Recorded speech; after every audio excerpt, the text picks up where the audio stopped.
Muna itsura sa bingharian sa Diyos.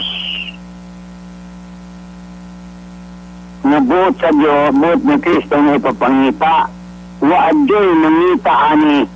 Waadyo'd. Bisan ka ng Santo Papa, wagin mangita sa bingharian sa Diyos. Kay sayop manggod ang wilang gibuhat. Kurte mang sayo pa.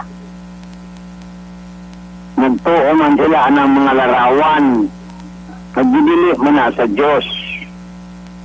Muna'y nakadaot sa ilang pundo karon. Muna siya na wala makakaplag sila sa gingharian kay wala man ipakita sa Diyos. Bisan o kung saan nag-ampo-ampo, magmisa sila. Bisan pag bilyon katao nga magsunod-sunod anang Nazareno sa Manila, wala na sila makakaplag sa bingharian sa Diyos. Wala din na sila. Bisan ang Iglesia ni Kristo na tinuod ka na, nagipabalik sa Diyos dili sa Pilipinas, aron mahilhan unta na niya sa Pilipinas buhata. Niya sa Pilipinas ang gingharian sa Diyos. Wala sila mahibalo. Niya ba sa Pilipinas? Nagtukod lang sila, sumala pa sa dikta sa Espiritu, na magtukod o pundok din sa Pilipinas. Na sa maong tuig 1914, may pagtukod niya ni kay maman ka na ang panahon 1914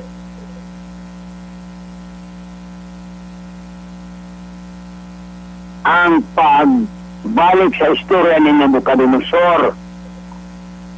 Wala ganin sila makasabot, ana.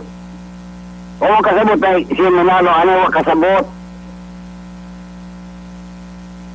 Na nibalik ang istorya ni Nabucodonosor. Dili na sa Pilipinas. Kung hindi naman masabta na ito, ano yung puko na po sila din sa Pilipinas?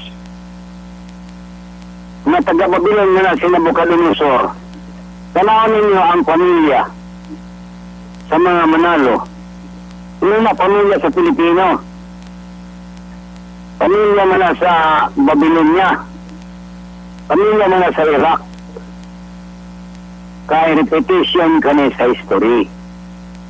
Mga kani mga kaigsyonan, ako ipakita ninyo ang istorya sa kalibutan na nibalik. Nibalik ang istorya ni Solomon. Niadtong 997 BC, may ka-40 katuig na siyang paghari sa Israel. Nibalik ka na sa 1523. Unang ako nang latag ninyo ko ang tanang sukod. Maniabot ba yun?